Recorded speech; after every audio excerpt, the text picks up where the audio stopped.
forgot about our illustrious state government. Let me pause and calm down. I wish I could forget about him. I quite frankly would like to forget about him, but I don't think they're going to go away. I think we are stuck with them. But we're stuck with them, and our current governor, Il Duce, as I like to call him, I actually have a more colorful nickname for him that I will refrain from out of respect to the women in the audience. You might be able to connect the dots, some of you. Dr. Saloza caught it. We'll call him Il Duce. Our illustrious governor, folks, often talks about wanting to attract corporations to move to our state, to relocate here, which of course would bring jobs to Arizona. In an effort to do this, he has offered very large tax breaks and other generous financial incentives for these corporations to relocate here. How interesting, how very interesting. Not a penny for Maricopa Community College District, not a penny, yet large tax breaks for multi-billion-dollar corporations. What is wrong with this picture? And folks, corporations are not stupid. You know that any corporation that is considering moving to any state, probably one of the first things they do is to see how well the state government of that prospective move, how well the state government funds education.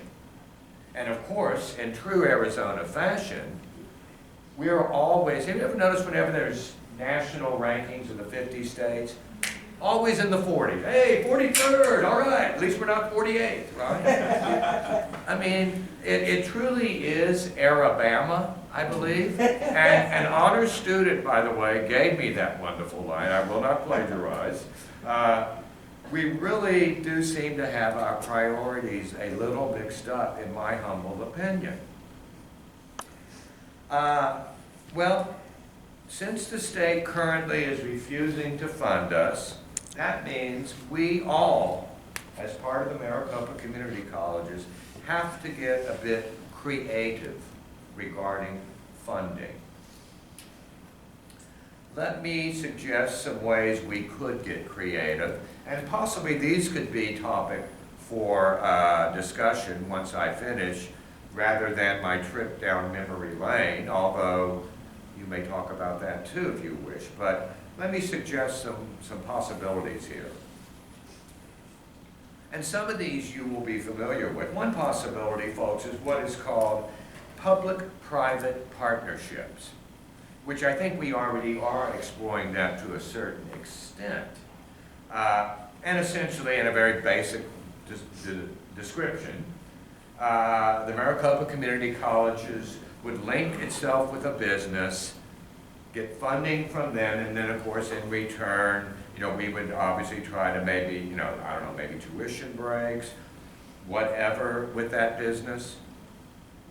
But let me caution all of you, at least I think we should exercise caution with any public-private partnership, because we must be careful not to sell our souls to a corporation just for money.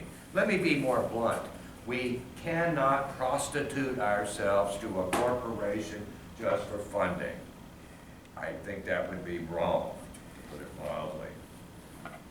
Here's some other possibilities that we have more control over, though. Number one, vote, okay? And I mean vote.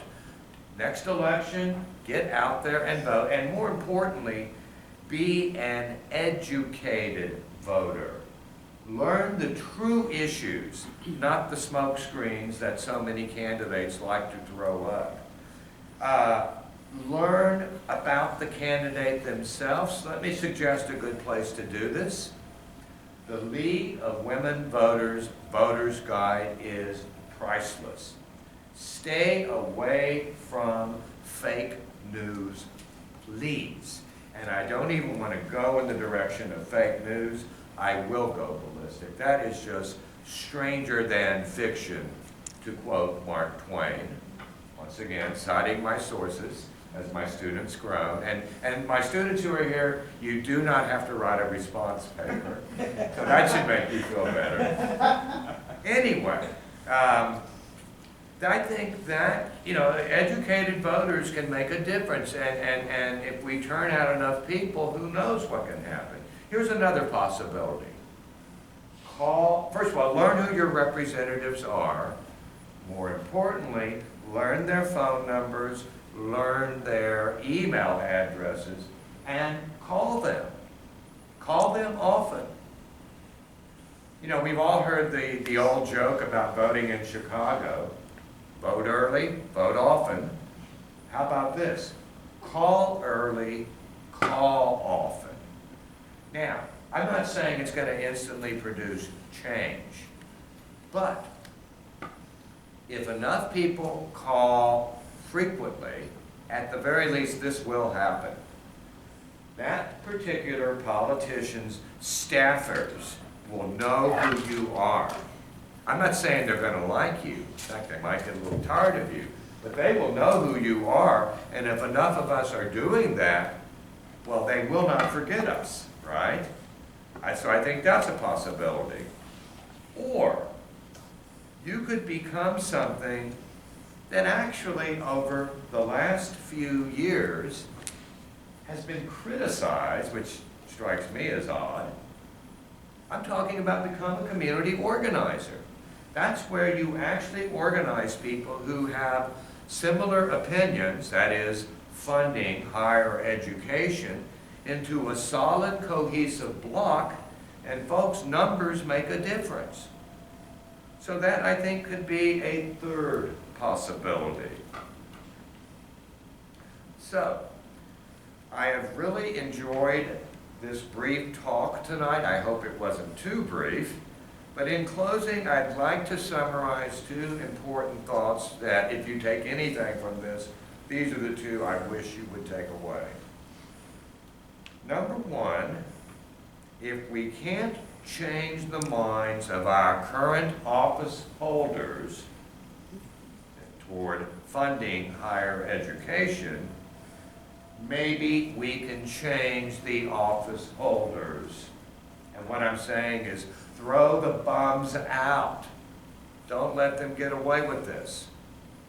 And secondly, on a more pleasant note, I implore my fellow faculty to never, never forget why we are here. We are here to teach. We are here to help our students become the very best that they can. And that's why I have enjoyed my time here so very, very much. And one final commercial, folks. I don't mind being the warm-up act because, of course, at 7 p.m. in the Bullpit Auditorium is the last honors forum of the semester. That will probably be a better talk than this one. But maybe it won't be as much fun. Neil Giuliano is speaking, and so if you could work that into your schedule, that would be greatly appreciated by us in the honors department. But thank you for what has been an absolutely wonderful ride. I know my students say, you sure whine a lot for being so wonderful, but it truly has, and I feel so very, very grateful to have spent time at the best of all 10 Maricopa Community College. Let's hear it for PC.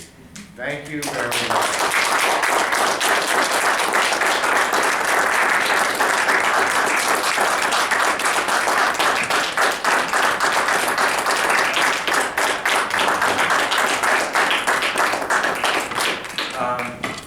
Are there any questions, or would anyone like to maybe discuss the proposals I pointed out, or any criticisms of what you just reported?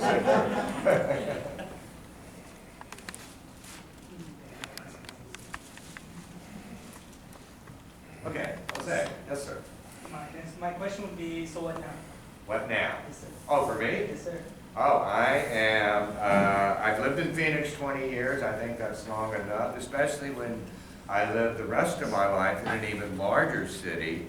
I am going to run away to a small town in the mountains, and if anybody's, okay, I've actually tried to keep it under my hat to students, but since you were kind enough to ask, it's a lovely place called Bisbee.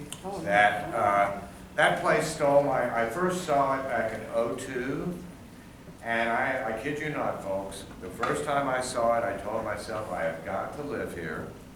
I knew I was not going to quit such a fabulous job as I had here, but I've been making plans, and a mere 15 years later, I think I'm going to pull it off.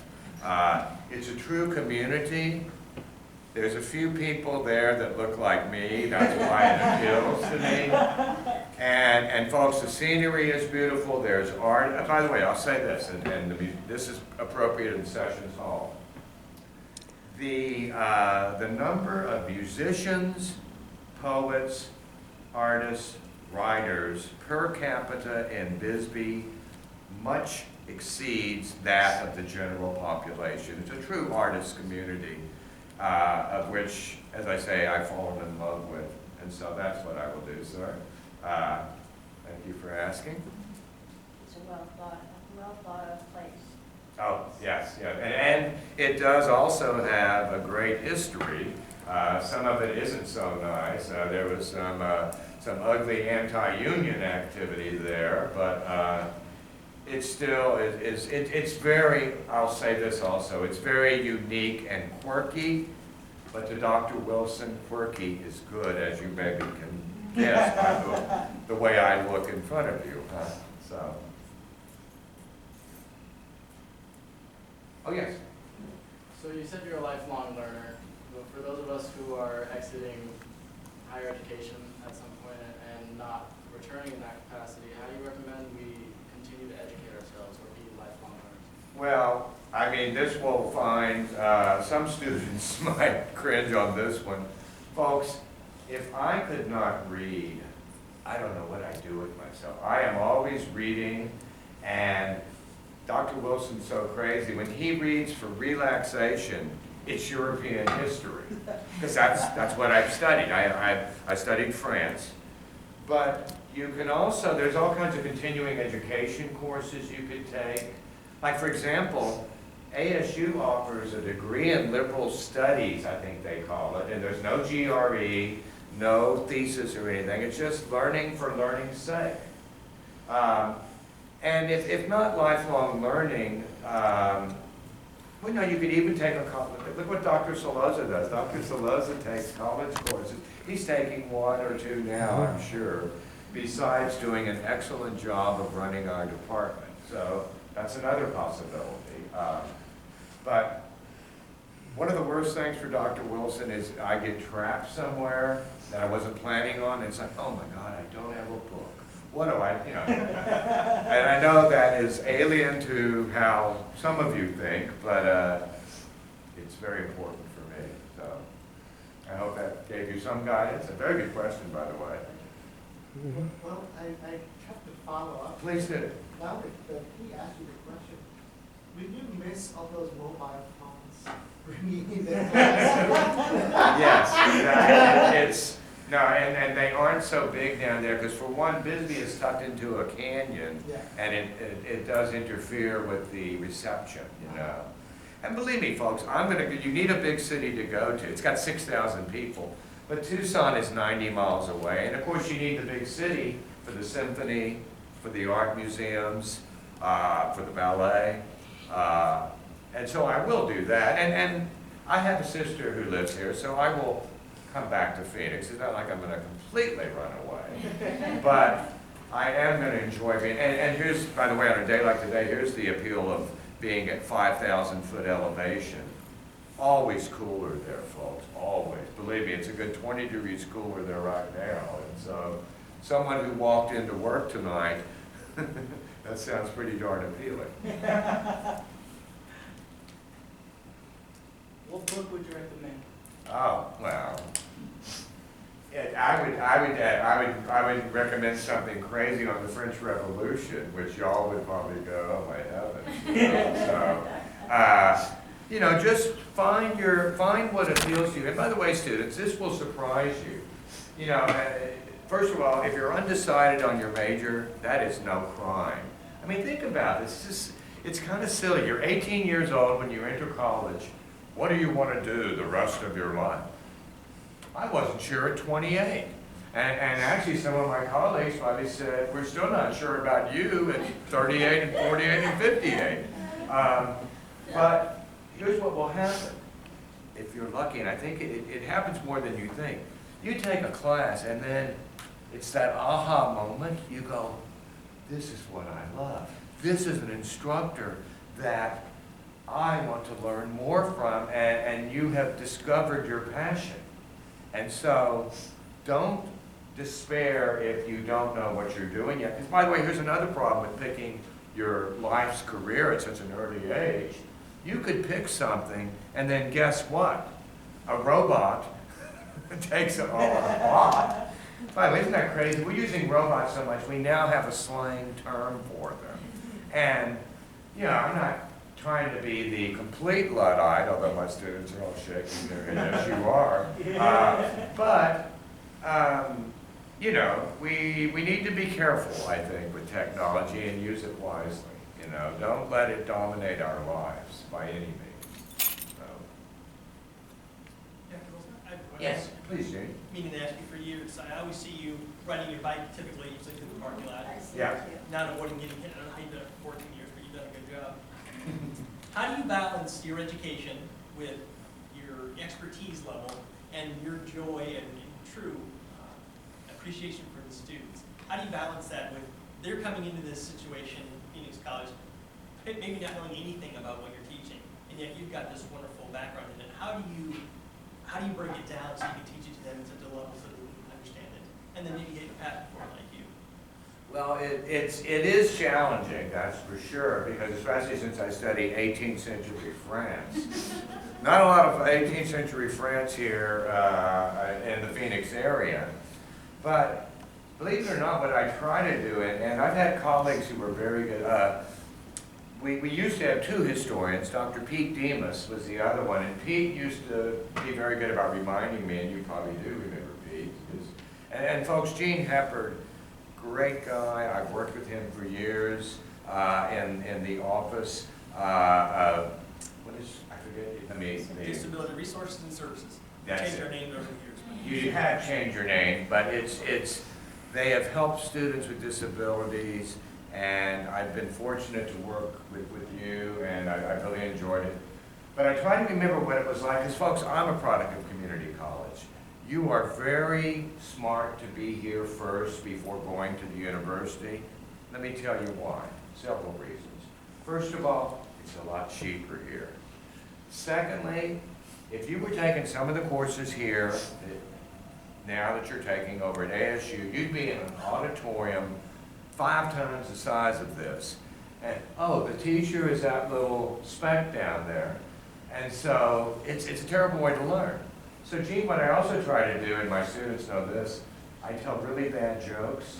And so they may be grown, but I've actually had students who have told me, I remember that particular point about the Civil War through that really crummy joke you told about. So whatever works to get them engaged. I will say this, it hasn't gotten any easier, because of course I've become older, and they have left me behind with their technology. So I guess I could have been better about embracing technology, but too late now, huh? Thank you. You're welcome. Thank you for asking. Yes, You and sir. I have had a lot of discussions. Yes.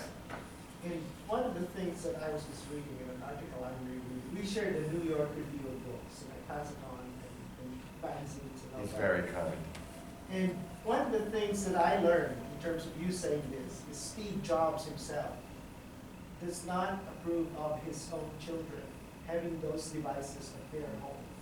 So you are not far off, and then I also kind of, I am engaged in technology, but I do turn off when I do. So it is not you alone, but so people in Silicon Valley who are pioneers in this field have, because we're losing human contact. And I We think are. that's, and we decry that, and so my undergraduate degree is also in history, and I really love that field, and Elena and I were just talking about how could we not have history at Phoenix College. So Elena, she and I are, so in any case, I think your insight about technology, it's not because you're a Luddite, but I think it's coming from a bigger context of learning and how we are as human beings.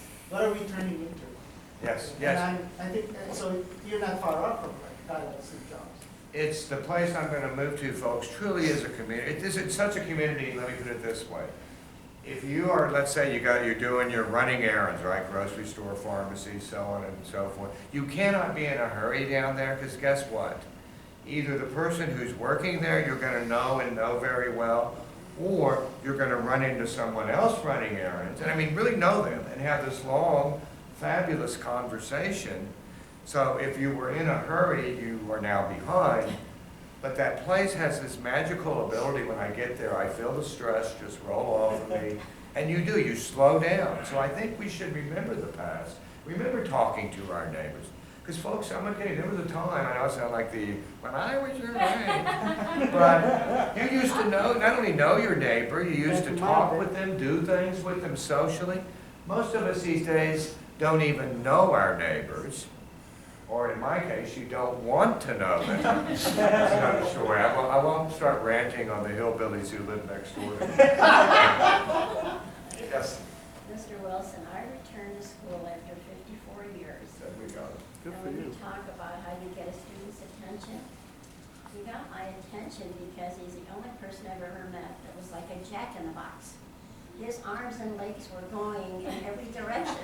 And I went, I'm listening, but I can't keep up with him. He was all over the place. And I've never met anybody as animated as you with so much to say. Well, thank you. I mean, I think it's partly, first of all, I know, once again, my students might doubt this and say, because you sure whine a lot. I truly love what I do, but I also subscribe to this, and I think some of my colleagues do this. I actually turn it up a notch or two in terms of enthusiasm for this reason. I hope this doesn't happen to you, but it probably will. We have, all of us who are teaching here, have probably had at least one professor who it's like, God, is that the best you can do? If you're not into it,